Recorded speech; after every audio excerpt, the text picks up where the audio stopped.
Okay, everyone. This is a great group. Thank y'all for being here tonight. Our second session tonight, planning for the end of life, and memorials, funerals, advanced planning.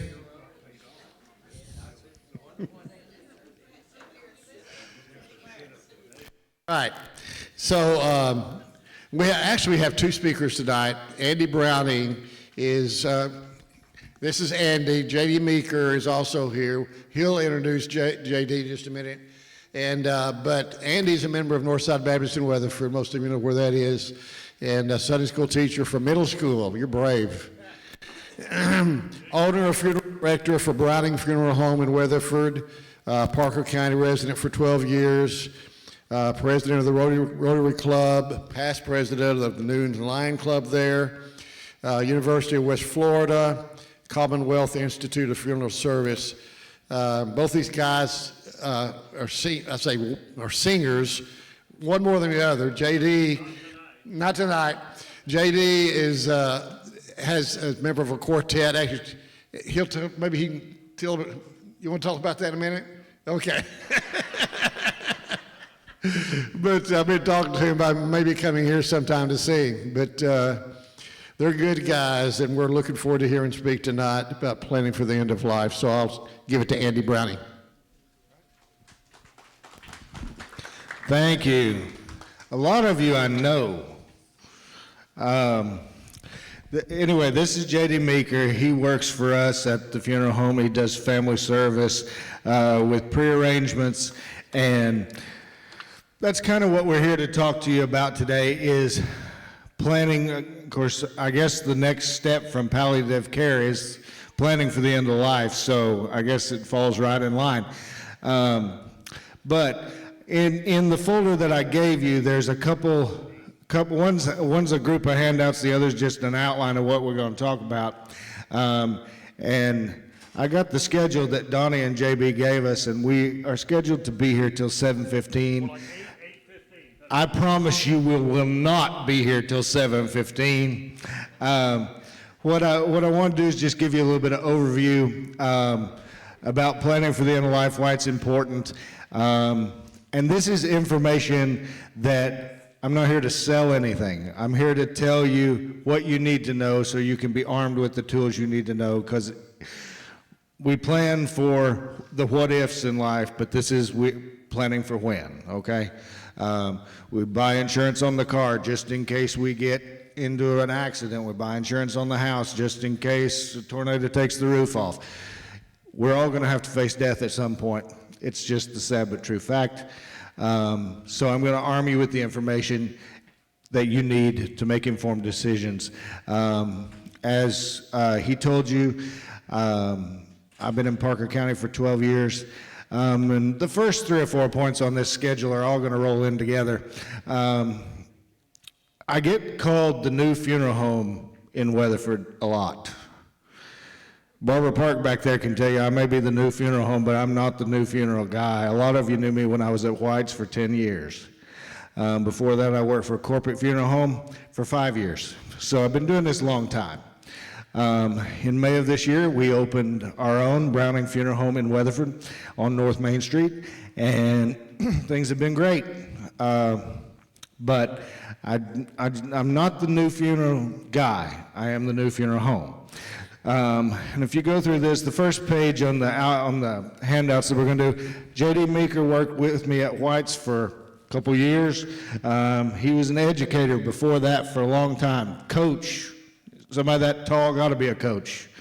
He was at Lipan, he was at Millsap, you were everywhere. Peaster. And then he came to work for us at the funeral home at White's. He then retired to do the music thing, which he's now retired from that, so now he's back with me. So we'll start in the handouts here. The overview, it basically just says that we know what it's like to lose a loved one. And we are here to serve the families of Weatherford and Parker County with compassion, care. When I was a kid, I tell people this all the time. Clarence can vouch for this. 40 years ago, every funeral was exactly the same. It's not that way anymore. It's about what's right for the individual person. And for each individual person, that's something different, right? So what I want for my funeral may be different from what JD wants, or Mr. Perry wants, or Donnie wants. It's what's right for you. And those are hard conversations to have, and that's why pre-planning, or at least having some thought put into it, is very important, okay? On the second page of the handouts, it says why we're here. JD's buried both his mother and his father. He was very active in that. If you look on my side of the page, I say death follows me pretty closely. I was active in the funeral arrangements before I got in the business of my mother, both grandparents, one grandfather, and since I've been in the business, my father passed away. So I tell people all the time, there are people in the funeral business that have never lost a loved one themselves. I've sat on the other side of the table. I know what it's like. Actually, that's how I got in this business all those years ago, is I was very interested in seems like when I was growing up, we had a huge family. We were always at the funeral home, well, always. So I was very interested in the funeral business when I was young, 17, 18 years old, but back then there was no internet. There was no, I know that if there was kids here, my kids would be like, what? No internet. There was no internet.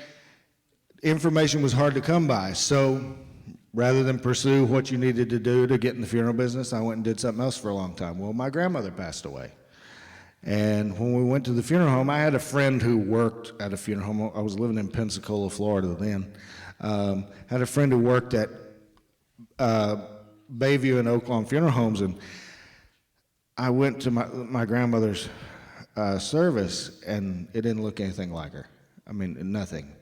And so I told my sister or my dad at the time, I don't remember who, I said, I could have done better than that. And that's the true story. On the way home from Tennessee to Florida, I enrolled in mortuary school, and the rest is history. That's how I ended up here.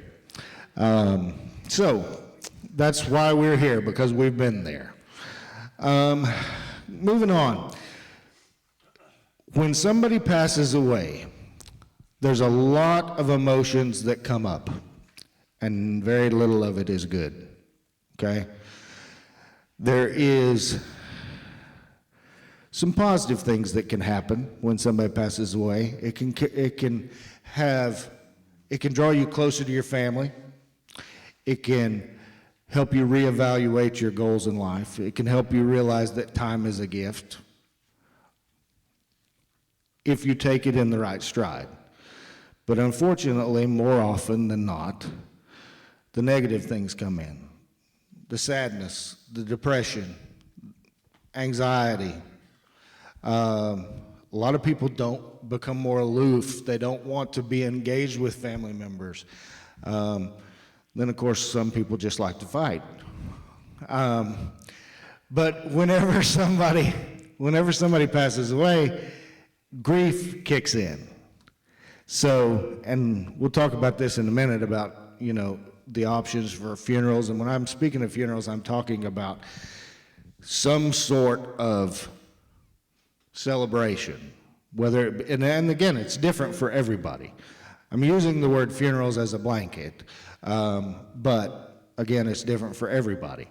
So the point of all that was, and on the next page, it's going to talk about the stages of grief. The very first stage of grief is denial, the not wanting to deal with it. Then you get into anger, and then you go to bargaining, depression, acceptance.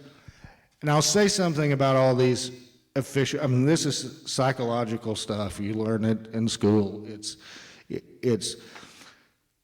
a medical thing, okay? But just because it's listed out as the 5 stages of grief, it doesn't come in order, and it doesn't necessarily come one at a time. You can have a little bit of each of them, okay? And that's why, going into the next page, why do we have funerals, okay? Since the beginning of time, every culture, from the ancient Egyptians on forward, has found some way to memorialize or remember or honor their dead, okay? Funerals can bring people together for comfort, support. It allows for and brings closure to family members. If you got anything to say, hop in here, wherever. Skipping the funeral process can complicate the grief process. Let me give you an example of that. And again, when I use the word funerals here, I'm not talking about a afternoon service with a burial to follow at Springtown Cemetery. I'm talking about some sort of memorialization of the person. Sometimes that's a gathering at the house of just family and friends. When my father passed away, he was the first person in my entire family to ever be cremated. I've been in the funeral business for a long time by this point, okay? So he was cremated. We had what's called memorial visitation, meaning there was no body there was no casket. It was a gathering in a room similar to this, and there was a slideshow playing, they had food and whatever. At the end of the night, my sister said, "That was great. That's exactly what Dad would have wanted." And I said, "Yep, does no good for closure whatsoever. I feel like we just had a really great party that he couldn't come to." So some sort of memorialization, some sort of service. For me, I was missing the finality of the graveside, right? Because I'd never experienced that before. Months later, again, I lived here and my father lived in Tennessee. Months later, my sister brought me some of his cremated remains, and I had never thought in a million years I would be the person that would keep those, okay? They're sitting on the shelf in my office right now. Because that's when the closure came. You have to have some sort of closure. I had a friend of mine who passed away during from COVID. He was in a coma for a month. On Monday, after he'd been in there a month, on Monday, my phone rings, and it's his number. And I pick it up, and he's like, "Andy, it's Dan. I'm awake, I'm doing great." And I was like, good. And he's like, "When I come out, we're gonna have a big party, we're gonna have a barbecue and whatever." I was like, "Great, let's do it. You know, I'm excited." And he's like, "Yeah." And I said, "You sound tired." And he said, "I am." I said, "Well, I'll talk to you in a couple days." He said, "Okay." That was on Monday at about 5 o'clock in the evening. Tuesday at 7 o'clock, he passed away. And I talked to his wife, and I said, "You know, Rita, how you doing?" She said, "I just don't know how to feel because he's been in the hospital so long," and we experience this a lot with people. He's been in the hospital so long, I just feel like he's just still not home. So until the funeral happened, which during COVID took a couple weeks because it was the nature of how it was, till that happened, she never really had closure. She just felt like he was still just not home. And then how many times have you heard, how many of you have ever lost somebody significantly close to you? Husband, wife, child, brother, sister. How many of you got really tired of hearing, "If there's anything I can do, you just let me know"? There's only or "I'm so sorry to hear about your relative here." There's only so many times you can hear that, right? I mean, you're grateful for it, but by the same token, all it does is keep bringing up those feelings, right? And that's where this last point comes into play. And this was by Dr. Alan Wolfelt. He says, when words are not enough, we have a ceremony, right?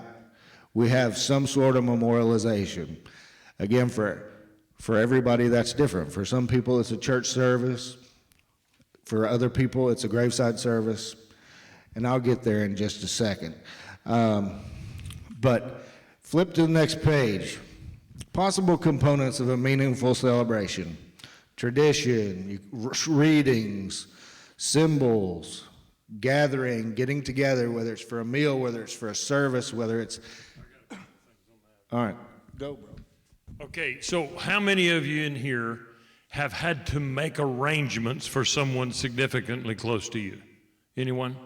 Okay, so for those of you know, there are a ton of things that you have to do in a relatively small amount of time.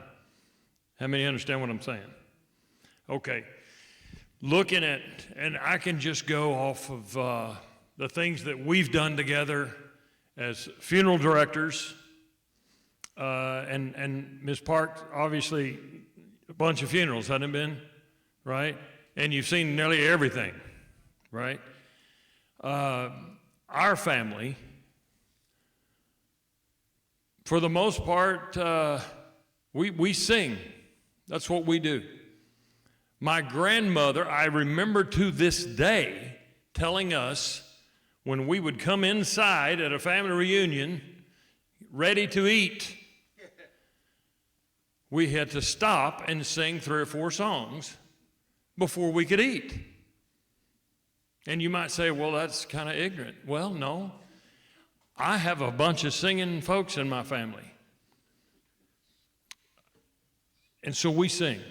That's how we share in sadness. That's how we share in joy. We sing.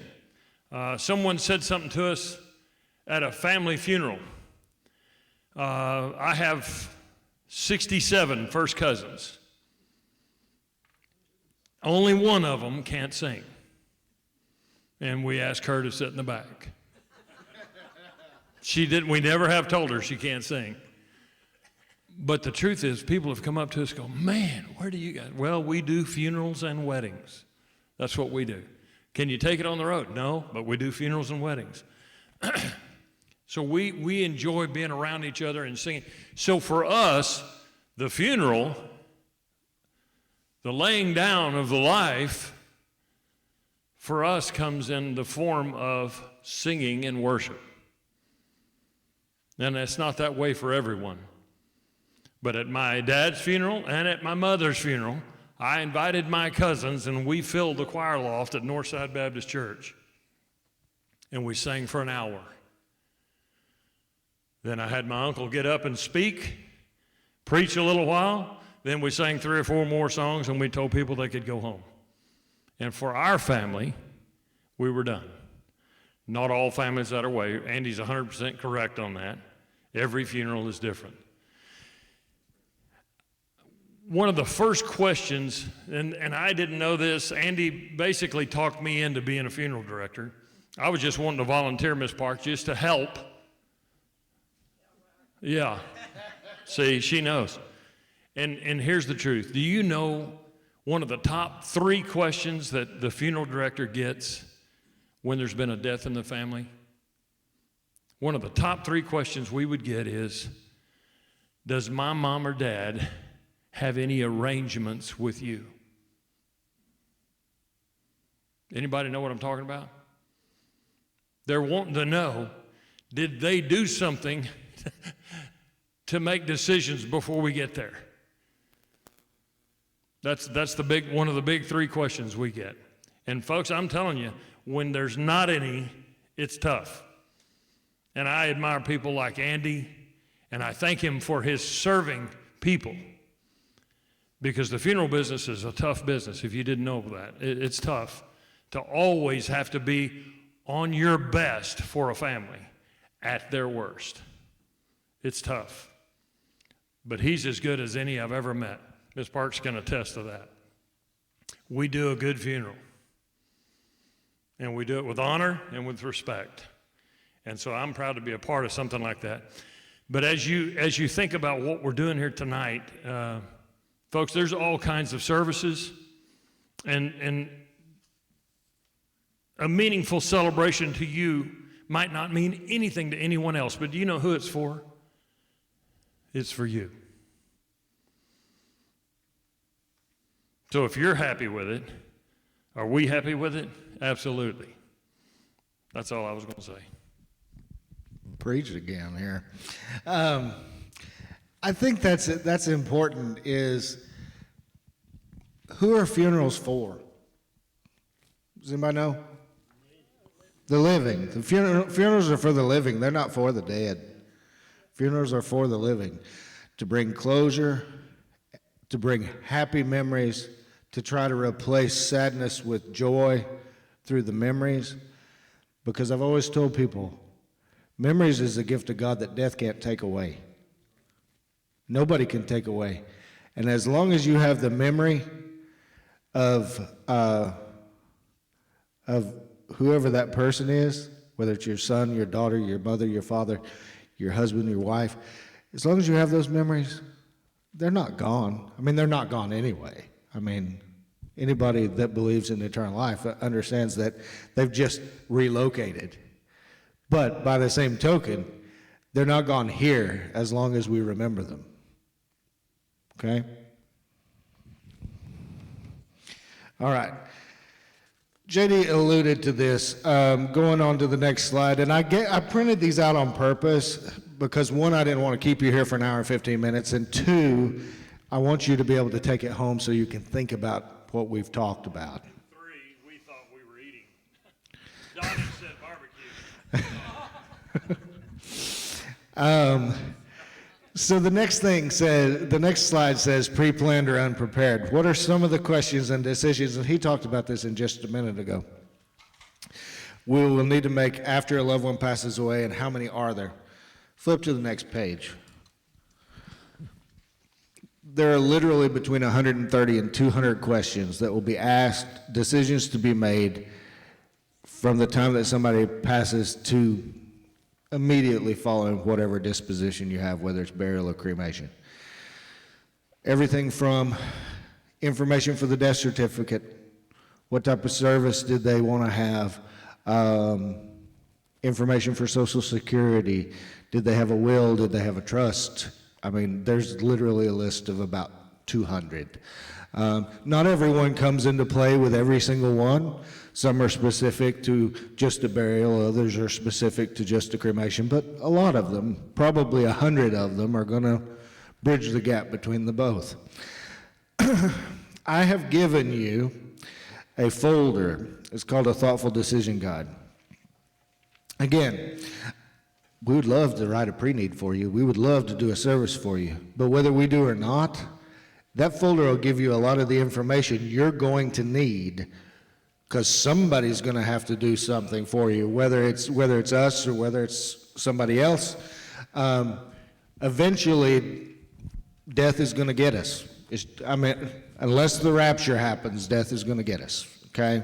So that will at least arm you with some of the things that you need to know, or your next of kin will need to know. Now, a lot of those questions come into play at the time of passing. We just talked about 130 to 200 of those. The next slide talks about what if we wait, and this goes back to what he was saying. What if we wait and make all these decisions? Because let's be honest, we don't want to have those conversations with her. I mean, it's different for me because I'm a funeral director. All mine is written down in the office. I mean, when my father-in-law passed away, my wife didn't have to do anything. I just did it. But those are conversations that we don't want to have. And my wife will say, well, when something happens to you, it's all written down. Okay. Conversations we don't want to have, but conversations that we need to have. Okay? Because, first off, mistakes can happen when there's no plan prepared in advance. Here's the next thing. There are probably 3 types of people. The first one knew exactly what they wanted, and I respect that. If somebody comes in and says to me, I don't want to spend a lot of money, he wanted to be buried, I don't want to spend a lot of money, I want to do everything as inexpensively as possible, I respect that. Yes, sir, yes, ma'am, that's exactly what we'll do. Then there's the other people who just don't want to deal with it. There's a lot of direct cremations that happen in this world today because people don't want to deal with it. And when they don't deal with it, they don't deal a couple pages back, all those stages of grief, they're coming. They may not come today, but they're coming sometime.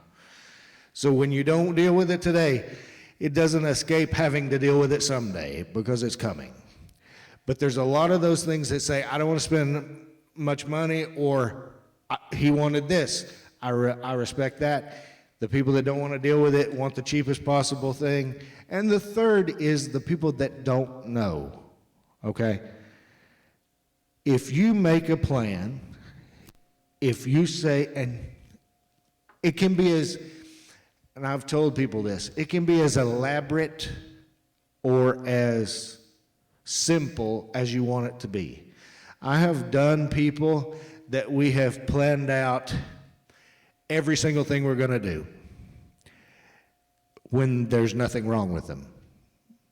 Then I have other people who said, this is what I want, and the kids can decide the rest. Well, at least the kids have an idea of what you wanted. I had a guy one time when I was working at a different funeral home, and he came in and his wife had died. And he's never done this before. He knew she wanted to be buried, that's all he knew. And he was crying. And we were looking at caskets, and he said, I don't know. I don't know which one. And I said, well, did she have a favorite color or whatever? Well, she liked blue. Okay. So this one, and it was a mid-range price. It wasn't overly expensive. Excuse me. And he said, well, if you think that other one that over there, and it was way, way, way more expensive. I mean, like triple this price. If you think that one's better, I've got the money. And this goes into the last page on that. We only have one chance to do it right. Regret is a disease with no cure. What I want to ensure is you guys, when it comes time, your kids or your grandkids or whoever knows what you want. But hold on one second. 6 or 8 weeks down the road, you will never hear that Andy Browning sold you a casket just because it was more expensive. Because that particular guy that I told you about, I literally looked him in the eye and said, you do not need to spend that money. This is perfectly fine. This is what she would have liked. Because I believe that was the right thing to do. Okay? Likewise, we can forget important things, components of the service. We can look back and say, well, I really wish I had played that song. I really wish we had said that scripture. I really wish we had done whatever. And you only have one chance to do it. So giving it pre-thought will ensure that whatever the memory is left is the memory you want to leave with your loved ones. You got something? No. Keep it simple is all I would say. And of course, families disagree. We already said that people like to fight. Some are good, too. All right, this goes back to what we were just talking about. Benefits of a properly structured prearrangement. Peace of mind, because you know it's taken care of. Your kids don't have to worry about it. I've had people say, I don't want the kids to have to worry about it. Okay, great. Assurance of final wishes. We just talked about that. There's never any emotional overspending or emotional underspending. Back to the same thing I was talking about the guy. I've had the same thing with people come in with a lady and they say, she was the best mom in the world. She deserves the most expensive casket. That's not right. But what did mom want? Well, she never said. So, assurance of your final wishes, assuring that they don't overspend, assuring that they don't underspend, assuring that you know that I want to be buried in my pink suit or whatever. Next thing is if you do a prearrangement where you make payments on it, it's inflation-proof guaranteed, meaning that the prices are locked in at today's prices forever. Even if you put them on a 10-year payment, whatever, caskets go up an average of about 6 to 8% a year. Cremation steadily going up every year as well. Once you make a prearranged plan that's actually you're making payments on it, you can do it the other way too. You can do it with either just saying, I've got the money, but I want to pre-plan, and we can sit down and figure out what's right for you and then pay for it at the time of passing. We can do it with life insurance. But the things of those is if we pre-plan with life insurance or pre-plan with funds from the bank that will be paid later, it doesn't lock in the prices, okay? I had a guy one time that wrote a pre-need in 1972 for a burial. He paid $749 or $69 for a complete burial. Well, I get a call from this guy, and he says, I want to be cremated. And I said, well, here's the problem. Because, again, it locks in the prices. So he was locked in at a burial for $749 or $69. I said, here's the problem. You have a pre-need for burial. If we change that, and these are not my rules, these are the state laws of Texas, and they don't make any sense, but they are the laws. I said, if we change the disposition from burial to cremation, it voids the original pre-need, which means that you have $749, but at that time, at that place, a cremation was $2,500. And I said, if we void that original pre-need, you're going to have to pay the $2,500. And he said, it doesn't make any sense. I said, I know that, and I agree with you. But how many, in all them years teaching school, how many things did you do that didn't make any sense? Okay? How many legal hoops did you have to jump through? It's the way that it is. So he says, well, thank you for explaining that to me. I'll just keep the burial. I said, that's what I'd do too. I said, but I had to explain it to you because you're just going to think I'm just trying to give you a $2,500 cremation or whatever. That's not the case. That's the way the state laws of Texas are. Safety in that in that pre-planning, you have the safety of knowing that your funds are safe because they're held in trust. Medical assistance and asset protection, and this comes into play when people are going into a facility of some kind. Did you do that with Carolyn, Barbara? Right, her pre-need, so that she could go on Medicaid? Yeah. So if somebody goes in a facility and you have money sitting in an account, and then you try to go on to Medicaid, what are they going to do? They're going to take all that money, right? Well, if you use that toward a pre-funded funeral arrangement, then, and you make that pre-funded funeral arrangement irrevocable, that doesn't mean it's not changeable. It just means you can't cancel it. That protects those money, and the government can't take it, okay? That comes into play a lot when people have elderly parents that may have enough money to live on for a few months, but, you know, you don't want to just drain all their money out and then the government take it all. And then could be that at the end, because you didn't pre-plan it that way, you don't have the money to do it because the money was there, but the government took it. So you can put it in a pre-funded funeral plan and then make it not irrevocable, meaning that it's not cancelable, but doesn't mean it's not changeable. And I say that because if they're not sure what they want to do and you go ahead and pre-fund a burial and they change their mind to cremation, you get the difference back, right, in the end. No probate or delay because everything's held in trust and the things are pre-planned. And of course, portability. What that means is portability is a pre-funded funeral can be reassigned to a different funeral home. Let's say you pick up and you move from Springtown to someplace far away that you would not want to come over here. Let's say you move from Springtown to Rockwall, and you're living up there, and you don't want to come back down here.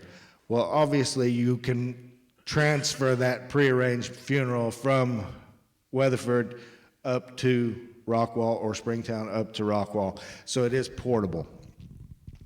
Looking on the next page, components of a complete plan. We talked about that just a little bit. Professional service fees, burial or cremation, merchandise, tangible goods. All that's the funeral home charges. Those top two things. So I'll just tell you right now that my price on direct cremation right now is $19.95. That if you write a pre-need for a cremation, that $19.95 would be locked in forever. So that's what it's talking about, professional services.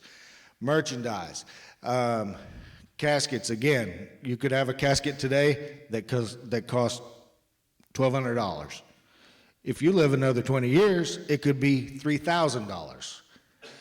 If you go ahead and lock it in on that prearrangement, you'll never pay more than $1,200. The only thing that's not guaranteed to never go up is that third thing, the cash advance items. That's the stuff that you have to pay to other people, okay? And a lot of people think, well, I've paid the funeral home for my prearrangement. You know, they've already got my money. That's not the way that works either.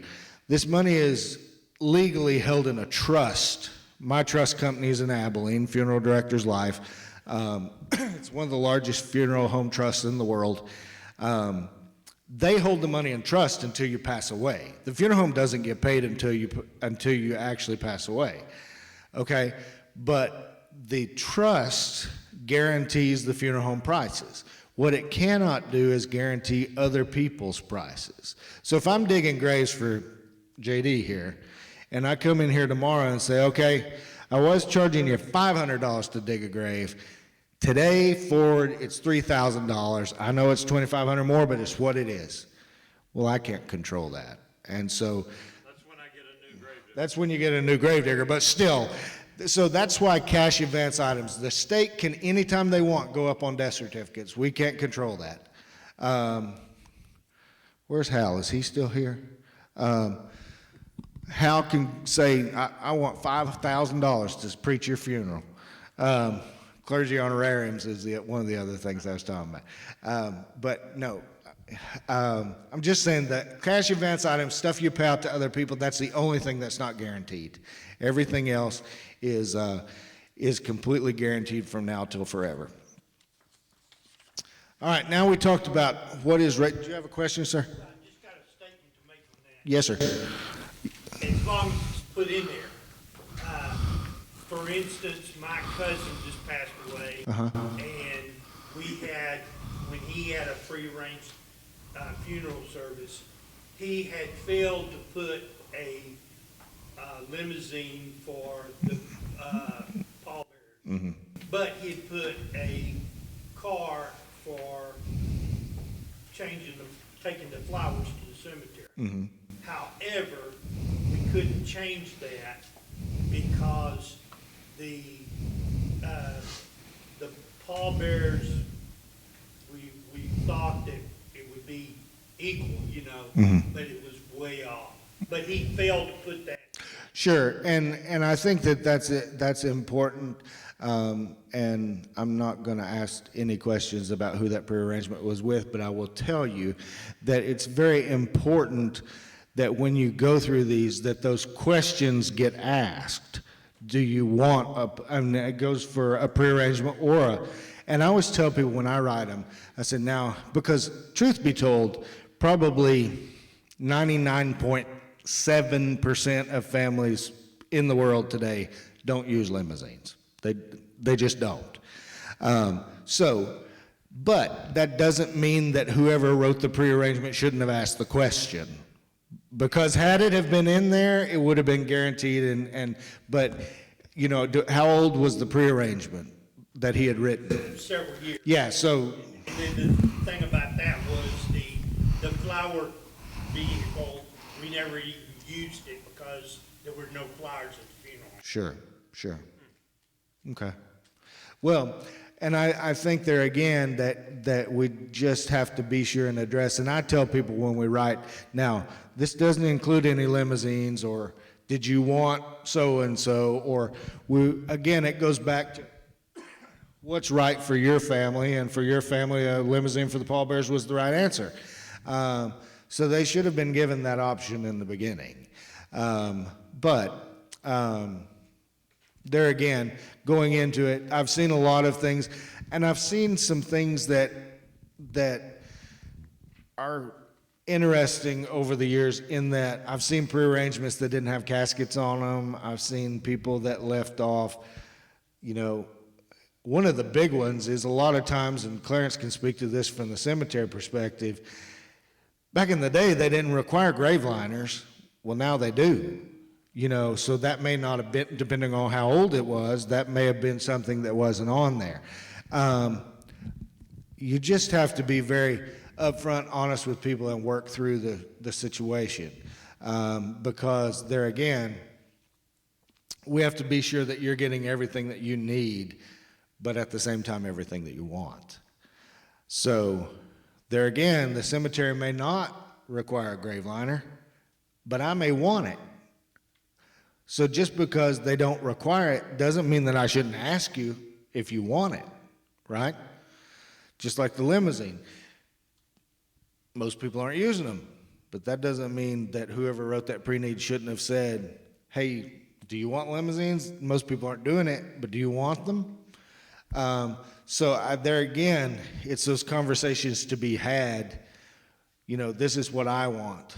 This is what I laugh at Barbara. Barbara and I worked together a long time. She has told me for 10 years, I guess, I don't want no video at my funeral. I laugh about that all the time. I don't want no video at my funeral. And so we were talking the other day. I was like, you still don't want no video? She's like, nope, don't want no video at my funeral. I was like, okay. So you have to make known what you want. There again, this folder that I gave you has a space for nearly everything. On the back page, you can even, the very back, you can even decide what songs you want sung, who you want to sing them, who you want to preach it, who you want to give a eulogy, what newspapers you wanted an obit to be in, everything. So I'm arming you with the tools you need to at least start having those conversations with children, husband, wife, whoever those people need to be. Types of services. I said that when we talked about funerals, we talked about some sort of memorialization.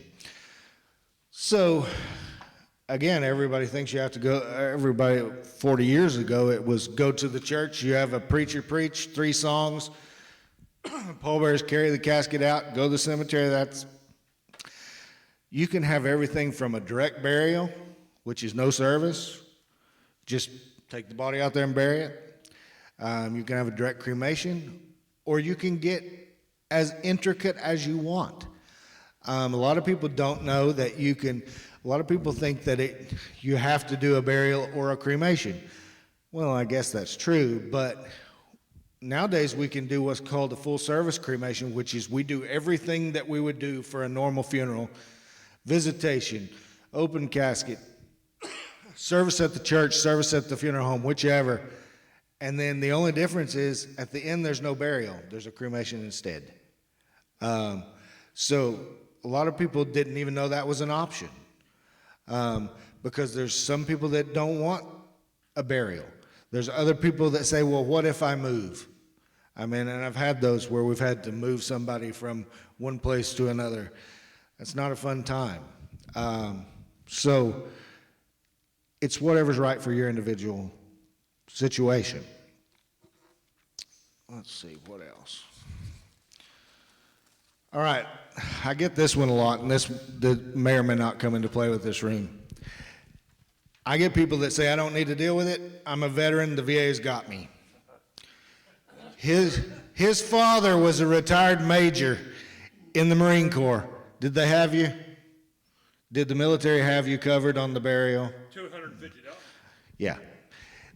So if you're a veteran, you can be buried at the National Cemetery, and they'll give you a grave liner at the National Cemetery and a headstone. If you're cremated, you can get a columbarium niche at the National Cemetery. They do have a burial plot allowance for a private cemetery up to a certain amount of dollars. They also will provide a headstone for you if you're buried at a private cemetery. They'll give you a flag, military honors, memorial certificate from the president, and there's a small burial allowance from the VA that depends. It's so complicated that nobody can figure it out but the VA. It ranges somewhere between the neighborhood of $300 to $600, okay? To get $600, you pretty much have to be like a decorated war hero. Most people get, when my father-in-law passed away, he got like $300. It was probably that when your dad passed away. But The VA doesn't touch services of any kind. They don't touch, if you want to be cremated, they don't pay for it. They don't pay for any funeral service. They don't pay transfer the remains. If you are buried at the National Cemetery, they don't pay for the casket. All those things are spelled out there. A lot of people say all the time, I'm a veteran, they got me, I don't have to worry about it. They don't got you, okay? You get benefits. Also, the benefits from the VA are payable as reimbursement to the family, okay? You spend the money, they'll send it back to you, whatever that amount is. If it's $300, if it's $600, whatever it is. You have to pay the funeral home, you have to pay the cemetery first, then they send it back to you. Another thing, just in case it comes up, VA life insurance is not assignable to a funeral home. We learned that when your dad had passed away. I didn't know that. So he had when Mr. Meeker passed away, he had like a $5,000 VA life insurance policy. They will only pay the family. They will not pay the funeral home. And if the one they were gonna pay is your mother and she died first, it's a real problem. Like everything with the government, it's fun. Okay, payment options and why are we different? Start with the payment options. You can come out and you can pre-funeral, you can go ahead and just pay for it and be done with it. You can do, depending on your age, you can do payment terms with 10% down, up to 10 years, which makes it, depending on whether you do a burial or a cremation, makes it pretty affordable. The other thing that we do that's different is a lot of these funeral homes in, the world are charging interest. They're charging interest or insurance fees. I don't do that because I don't believe that's right. All of our payments are dollar for dollar straight to the principal. So if your prearrangement for a burial is $9,000 and you finance it out for 5 years, at the end of the 5 years, what you're going to have paid is going to be $9,000. Okay? Prices are still locked in.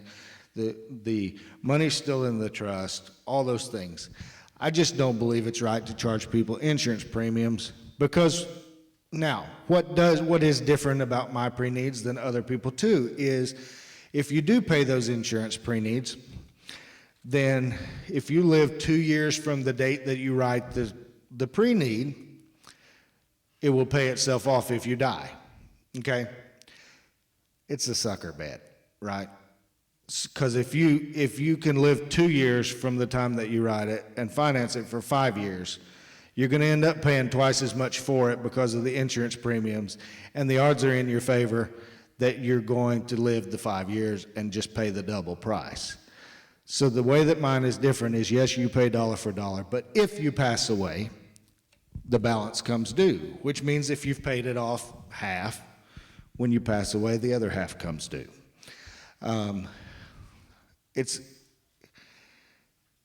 like we talked about insurance for the house and whatever. It's so expensive because of what happens to other people, right?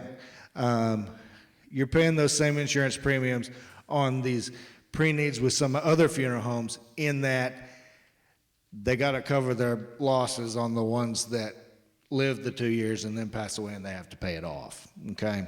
So my payments are dollar for dollar straight to the principal. We can do up to 10 years.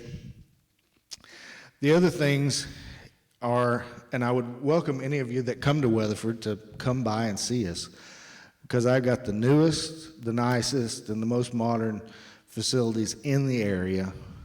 And I will tell you that based on the other major funeral homes in Parker County, I'm the least expensive. And I say major ones. I'm not cheaper than James Alexander. I'm just not. I'm not cheaper than Hazelland.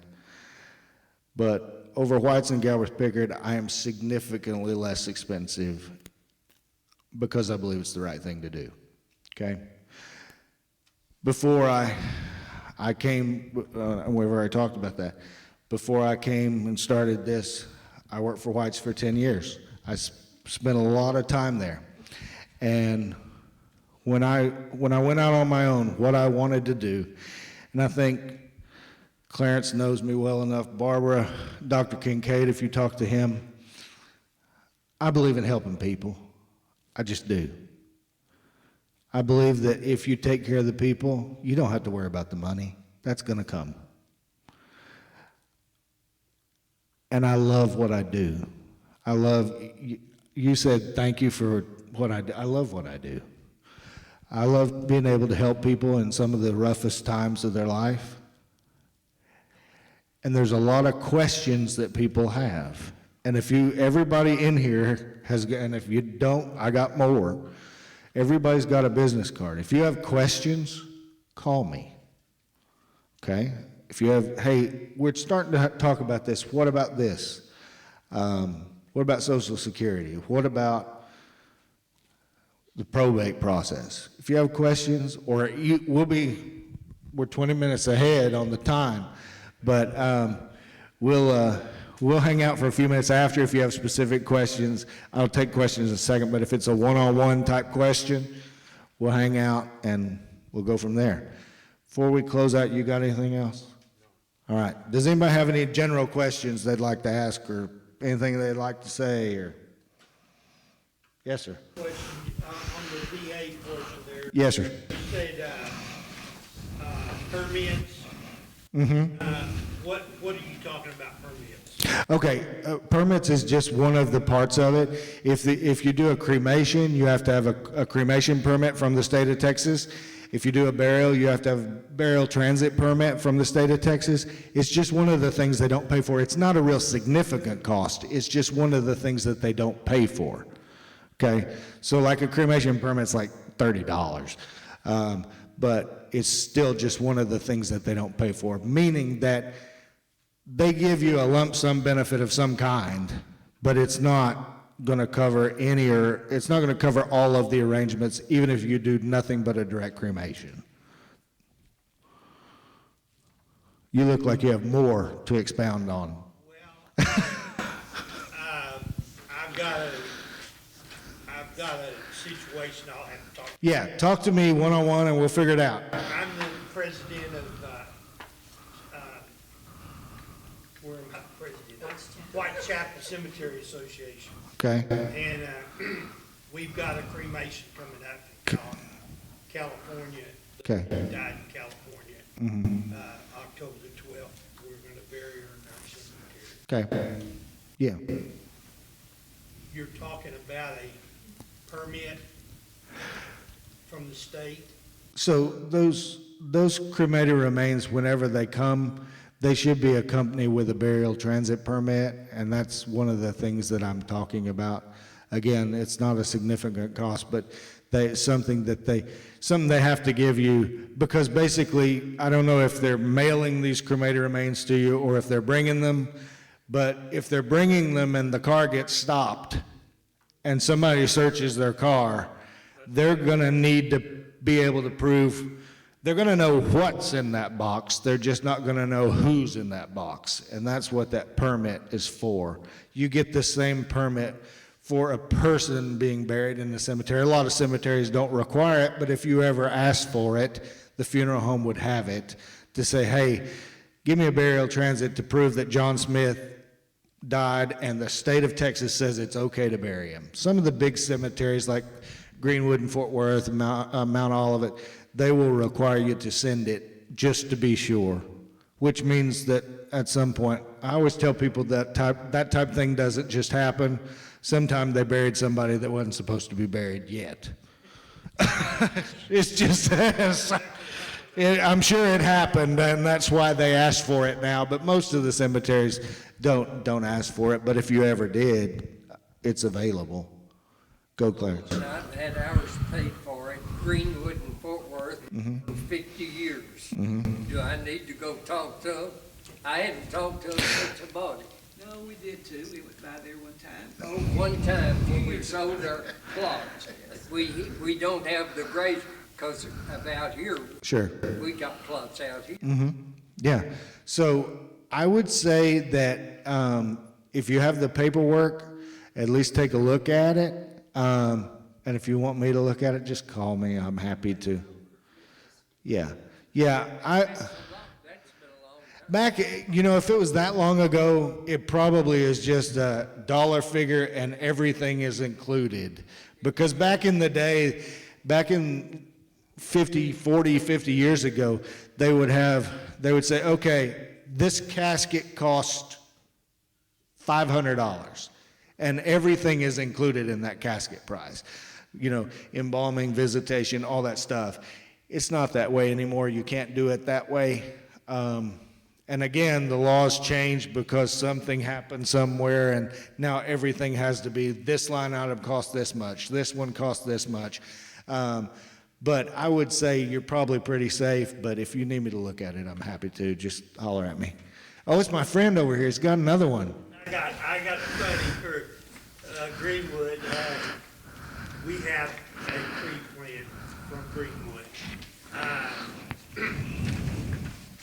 We've had it paid for many years. We've got a phone call from them, and they said, we need to come out here and talk to us. So we went out there and talked to them. They had buried a person in our spots.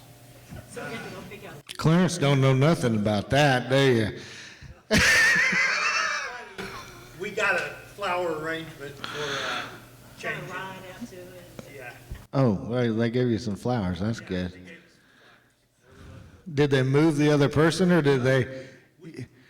You chose 2 new lots. That's the way better way to go about it. But I've been on the other side too, where we've had to move the person. You should have said, I want a steak dinner. At the funeral home. Any more questions? And again, we'll take one-on-one. You got one? A lot of people don't want to put a obituary in the paper because they might miss the address. And when they know everybody's gone, they'll go rob that house. There is some people that I have had to do, that have said that they don't want to do it because during the funeral service, it would, especially if it's a prominent person that they knew was financially well off, then the people were afraid that people would, go and rob the house or whatever. Someone come and stay at our house. Yeah. The other thing, the other reason why people don't want to put the obituaries in the paper is it's just so expensive now. Now, Springtown has recently went back to the old ways to where you get the first 100 words free, and that's great. But even they, up until that point, were charging like $100 just to start, and then it goes up from there. Obituaries in the Fort Worth paper, the average probably costs $1,500. That's why they're not running it in the paper anymore. So, Andy, there was a couple of questions out here when I was giving the tickets away a while ago. They said, is this for free service? no, it's not. It is not. I'll give you a flower arrangement. We did bring a door prize. It's a 4-piece luggage set, so you can go on a trip. Don't die while you're on the trip. It gets really expensive to do that.